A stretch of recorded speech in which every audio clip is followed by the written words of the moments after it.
नमस्कार व्यूअर्स, आप सभी का स्वागत है रेडियो द्वारका में। आज मेरे साथ डॉक्टर अवरीन सिंह शाह हैं जो कि यूरो ऑन्कोलॉजिस्ट हैं।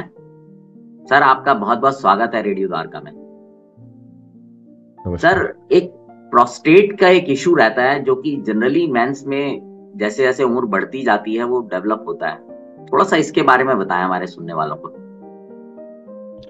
तो प्रोस्टेट जो है ये एक अंग होता है जो हमारी जो पेशाब की थैली होती है उसके आगे पड़ा होता है। तो जहाँ लिंग और पेशाब की थैली जुड़ते हैं वहां ये अंग होता है। तो 40 साल से कम की उम्र में इसका काम होता है जो शुक्राणु होते हैं, वीरज होते हैं, उनको पोषण देना। जैसे जैसे उम्र बढ़नी शुरू होती है तो 40 साल के बाद आमतौर पे जो जो प्रोस्टेट होता है बढ़ना शुरू हो जाता है। तो इसके कारण जो मर्द होते हैं, मेन होते हैं, उनको पेशाब के अंदर प्रॉब्लम आ जाती है क्योंकि अब जो यूरिन है वो बड़े हुए प्रोस्टेट के बीच में से निकलना चाहता है। तो उसको तकलीफ आती है। तो इस जो तकलीफें आती हैं ये दो तरह की होती हैं। एक होती है इरिटेटिव तकलीफें। इरिटेटिव का मतलब ये कि वो बार बार यूरिन करने जाएंगे, उनको रात को उठना पड़ेगा। जब जा रहे हैं तो कई बार रास्ते में ही निकल जाएगा, जब रात को सोते सोते रास्ते में निकल जाएगा, है ना। और जब महसूस होगा कि यूरिन आ रहा है तो ऐसा लगेगा कि मैं भाग कर जाऊं। और दूसरी तरफ की तकलीफें होती हैं ऑब्स्ट्रक्टिव। ऑब्स्ट्रक्टिव तकलीफें मतलब कि जो पेशाब की धार आ रही है वो कमजोर होगी, वो उतनी अच्छी नहीं होगी जितनी 5 साल पहले थी। जब कर लिया है तो ऐसा लगेगा कि खाली नहीं हुआ है, शायद दोबारा जाना पड़ेगा। या फिर जो धार आ रही है यूरिन की वो रुक रुक के आ रही है। तो जब ये सिम्टम्स आने शुरू हो जाते हैं तो हमको कुछ ना कुछ ये अंदाजा हो जाता है कि प्रोस्टेट जो है वो बड़ा हुआ है। और 40 इयर्स के बाद एक वैसी रिकमेंडेशन रहती है कि एक बार चेकअप इसके लिए हो जाना चाहिए। तो जब हमें लग जाता है कि प्रोस्टेट के सिम्टम्स आ रहे हैं पेशेंट को, चाहे कुछ भी हो, कईयों को सब सिर्फ रात को उठना शुरू हो जाता है सबसे पहला सिम्टम, कईयों को धार का लगता है। आमतौर पर सब बुजुर्गों को ऐसा लगता है कि ये उम्र के कारण ऐसा हो रहा है। वो किसी बीमारी को या किसी उसको नहीं सोचते। होता है ये सब प्रोस्टेट के कारण, उम्र के कारण कुछ नहीं है। कभी 70-80s वाले भी रात रात को नहीं उठते, और हम्म। कई 40s-50s पे ही उठना शुरू कर जाते हैं। तो ऐसा नहीं होता है, वो सब कुछ प्रोस्टेट के कारण है।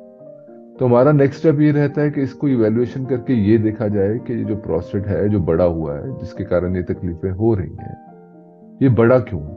ये उम्र के कारण नॉर्मली बड़ा है कि इसमें कुछ कैंसर जैसी चीजें हैं जिसके कारण ये बढ़ रहा है। यही दो कारण होते हैं आमतौर पे। या तो ये उम्र के कारण बढ़ता है जिस जो सब में ही बढ़ना होता है, 40-50 प्लस चल के सब में ही बढ़ना है, या फिर इसमें कुछ कैंसर के लक्षण होते हैं। तो इसके जो टेस्ट वगैरह रहते हैं जिसके अंदर हम इवेल्युएशन करते हैं कि हाँ ये क्यों बड़ा है, उसमें एक अल्ट्रासाउंड होता है। अल्ट्रासाउंड के अंदर हम इतना स्कैन में पता लग जाता है कि साइज कितना है, यूरिनरी ब्लैडर जो है, जो पेशाब की थैली है, वो पूरा खाली कर पा रहे हैं कि नहीं कर पा रहे हैं, है ना। और इसके साथ कोई एसोसिएटेड सिम्टम्स तो नहीं है, ऐसा तो नहीं कि आपकी किडनीज पे इफेक्ट पड़ रहा है, जोर पड़ रहा है, आप लेट ही तो नहीं हो गए चेक होने। तो एक तो साइज थोड़ा सा आइडिया दे देता है।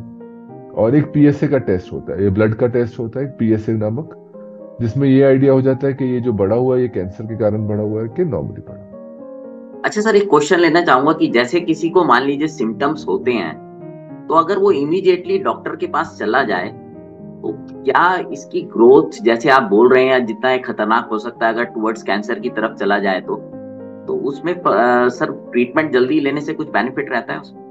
बहुत बेनिफिट बनता है। देखिए आप एक बात समझिए, जितने भी ट्रीटमेंट ऑप्शंस हैं, चाहे वो कैंसर के लिए हैं चाहे वो नॉर्मल प्रोस्टेट के लिए हैं, वो सिर्फ प्रोस्टेट के लिए। जो इस चीज की प्रॉब्लम को भुगत रही है वो आपकी पेशाब की थैली है, क्योंकि रुकावट तो उसको हो रही है ना। क्योंकि प्रोस्टेट सामने बड़ा हो गया है, पेशाब की थैली जोर लगा रही है, पेशाब निकाल नहीं पा रही, तो इवेंचुअली क्या होता है, पेशाब की थैली कमजोर हो जाती है। तो अगर आप इसका ट्रीटमेंट टाइमली ले लेंगे तो आप अपनी पेशाब की थैली बचा लेंगे। इसको ऐसा समझिए जैसे एक पंप पानी निकालने की कोशिश कर रहा है। अगर पंप ही खराब हो गया तो आप रास्ता खोल के क्या करोगे, है ना। तो अगर प्रोस्टेट इतना लेट कर दिया आपने कि आपने पंप ही खराब कर दिया, आपने पेशाब की थैली खराब कर दी, तो आप रास्ता खोलो ना खोलो, दवाई लो ना लो, वो फिर बहुत लेट हो जाती है। इसलिए टाइम का बहुत रेलेवेंस है इसमें। जितनी जल्दी आप पहुंचते हैं उतनी जल्दी डिफ्रेंशिएट हो जाता है कि आप बिनाइन है, मतलब कि कैंसर के बिना है, कि आप कैंसर वाले हैं। और जो भी है, दोनों में, दोनों कंडीशंस में अर्ली डायग्नोसिस और अर्ली ट्रीटमेंट का बहुत बड़ा रोल है। कईयों में सिर्फ दवाइयों के साथ ही प्रोस्टेट वापस हो जाता है। और इवन अगर कैंसर भी है तो ये प्रोस्टेट एक बड़ा अच्छा कैंसर है बाकी कैंसरों से, कि ये जानलेवा नहीं है। तो अगर आप इसका ट्रीटमेंट जल्दी शुरू कर लेते हैं तो ये उतने में ही कंट्रोल रहता है, बढ़ता नहीं है, और पेशेंट अपनी हेल्दी लाइफ जो है आगे कंटिन्यू कर सकता है। सर अगर जैसे हमने बात की सिम्टम्स की बात की, हमने ये भी बात की कि अगर अर्ली डायग्नोसिस होगा तो बहुत वो रहेगा, बेनिफिट रहेगा। सर क्या अगर मैं बात करूं इसमें ट्रीटमेंट की बात करूं तो ट्रीटमेंट अगर बेनाइन और कैंसरस में क्या क्या रहते हैं, दोनों का मोड ऑफ डेफिनेटली अलग होता होगा। तो जब हमने डायग्नोस एक बार कर लिया तो जनरली बिनाइन के अंदर कुछ लाइफस्टाइल चेंजेस और फर्स्ट स्टेप रहता है कि आप उनको एक मेडिसिन स्टार्ट करें। लाइफस्टाइल चेंजेस में ये होता है कि अगर उनको सिर्फ ये हो रहा है कि रात को यूरिन ज्यादा आ रहा है तो आप उनको बोल देंगे कि शाम को पानी कम पिए, सोने से पहले पानी ना पिए, खाने और सोने के अंदर थोड़ा सा अंतर डिफरेंस कर लें। या फिर कुछ अगर ऐसा हो रहा है कि सिर्फ फ्रिक्वेंसी हो रही है, बार बार जा रहे हैं, तो कुछ इरिटेटिव चीजें होती हैं, मिर्चे मसाले तली चीजें, वो मत खाएं। इन चीजों से हो रहा है ठीक है, नहीं हो रहा है तो पहला जो बिनाइन है, बिनाइन के अंदर पहला स्टेप रहता है कि हम मेडिसिन प्रिस्क्राइब करते हैं, जो कि एक गोली होती है और यूनिवर्सली एक गोली होती है। एक गोली लेनी होती है, रात को सोने के टाइम लेनी होती है। उसकी कुछ कैटेगरीज है, लेकिन आमतौर पे 30 ग्राम्स, 40 ग्राम्स, 50 ग्राम्स, 60 ग्राम्स तक के प्रोस्टेट जो रहते हैं वो बहुत ही अच्छी तरह से गोली के साथ अच्छे कंट्रोल हो जाते हैं और कई बार रिवर्स होने भी शुरू हो जाते हैं, धीरे धीरे करके साइज छोटा हो जाता है। लेकिन अगर ये इससे कंट्रोल नहीं होता है तो बिनाइन के अंदर नेक्स्ट स्टेप रहता है कि आप इनकी सर्जरी करा दें। सर्जरी नामक मतलब ये कि लेजर या कुछ चीजें सर्जरीज होती हैं जो हम बाद में डिस्कस करते हैं। लेकिन यही चीज अगर मान लीजिए कि आपका पीएसए हाई आ जाता है, आपको लग रहा है कि कैंसर के लक्षण है, तो उसमें जो चीजें कंट्रोल करने के लिए दो चीजें होती हैं। एक तो आपका सिम्टोमेटिक कंट्रोल, कि आपको जो भी तकलीफ हो रही है उसके हिसाब से आपको दवाई दी जाएगी, है ना, कि आपको वही वाली दवाई जो उधर बिनाइन में दे रहे थे वो दे सकते हैं कुछ। लेकिन यहाँ पर एक और चीज साथ में करनी होती है कि आपको ये देखना है कि जो कैंसर है वो कितना फैला हुआ है। तो इधर इधर कुछ इन्वेस्टिगेशंस और होंगी, चेकअप होंगे कि आप किस कैटेगरी के स्टेज ऑफ कैंसर में है। अगर ये अर्ली कैंसर है तो आमतौर पे इसमें सिर्फ एक दवाई के साथ और कुछ इंजेक्शंस के साथ, इंजेक्शंस का नामक ये कि जो कैंसर है, कैंसर में एक पदार्थ जो हमारी गोलियां होती हैं, टेस्टिस होती हैं, वो प्रोड्यूस करती हैं टेस्टोस्टेरोन। ये जो टेस्टोस्टेरोन होता है ये प्रोस्टेट कैंसर को बढ़ावा देता है। तो प्रोस्टेट कैंसर का जितना भी सारा इलाज है, it all revolves around one thing, कि आपको वो टेस्टोस्टेरोन को खत्म करना है। अगर आप टेस्टोस्टेरोन कम करेंगे, प्रोस्टेट कैंसर कंट्रोल में रहेगा, पेशेंट को सिम्टम्स नहीं आएंगे। अब वो टेस्टोस्टेरोन खत्म करने के दो तरीके हैं, या तो आप सर्जिकली पेशेंट को कैस्ट्रेट कर दें, आप उनकी जो टेस्टिस है वो निकाल दें। लेकिन तब भी कई बार जो टेस्टोस्टेरोन है वो और कुछ अंग होते हैं, एड्रीनल वगैरह, वहां से पैदा हो जाते हैं। तो इनसे बेहतर ये रहता है कि इंजेक्शन आते हैं, एमिगार्ड करके आते हैं, लिप्रोलाइड आते हैं। तो वो इंजेक्शन 3 मंथली 4 मंथली लग जाता है पेशेंट को। 3 मंथ्स के लिए पेशेंट का टेस्टोस्टेरोन ब्लॉक्ड रहता है, तो पेशेंट हर 3 महीने बस वो इंजेक्शन लगवाता रहता है, टेस्टोस्टेरोन लो रहता है, उससे वो प्रोस्टेट कैंसर कंट्रोल रहता है। इसके अलावा दोनों में, बिनाइन और मलिग्नेंसी में, दोनों में सर्जरीज का रोल रहता है।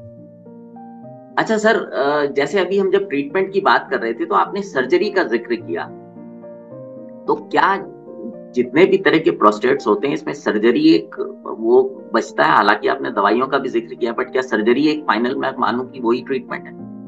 तो ऐसा रहता है कि जो तो बिनाइन है, जिनमें कैंसर नहीं है, उनमें तो अगर आपको मेडिसिन खिलवा कर आपको लग रहा है कि फर्क नहीं पड़ रहा, पेशेंट के सिम्टम्स उतने अच्छे से इंप्रूव नहीं हुए, पेशेंट की धार आप चेक करते हैं उतनी अच्छी नहीं है, पेशाब अभी भी पीछे रह रहा है, तो इनमें सर्जरीज का बहुत अच्छा रोल है। लेजर की सर्जरीज आती हैं। लेजर सर्जरीज का मतलब ये कि पेशेंट को कोई चीरा नहीं लगता, कोई टांका नहीं लगता, नेक्स्ट डे पेशेंट को डिस्चार्ज हो जाता है विद इन 36 आवर्स।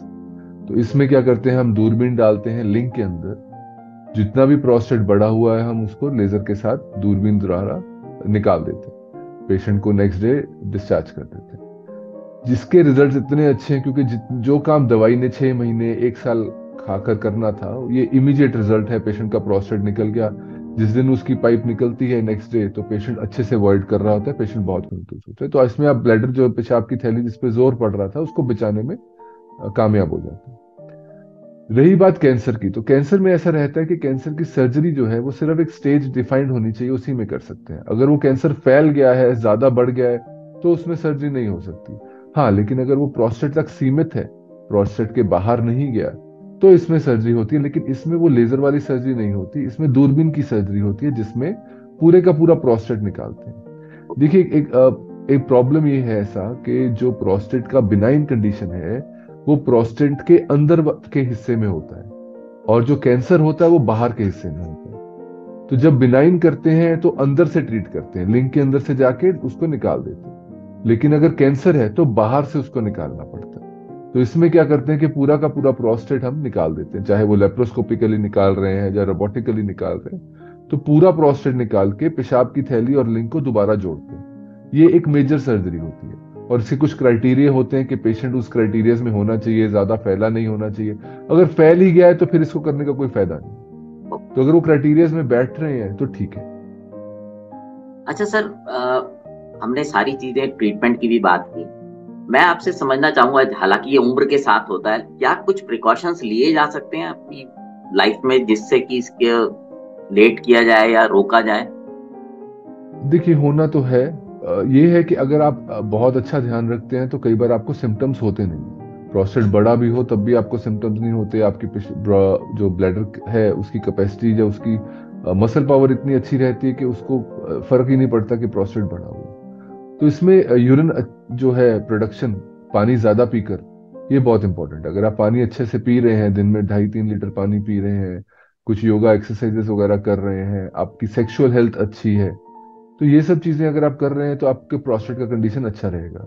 इसी के अलावा अगर आप पानी नहीं पी रहे, आप सेक्सुअली एक्टिव बिल्कुल भी नहीं है, योगा वगैरह कुछ एक्सरसाइजेज वगैरह आप कुछ भी नहीं कर रहे, फिजिकली एक्टिव नहीं है, तो वही सब चीजें प्रोस्टेट को बढ़ावा देती हैं। सर, आप कोई, हमने सब चीजों पे जिक्र किया, आप कोई मैसेज देना चाहेंगे क्या?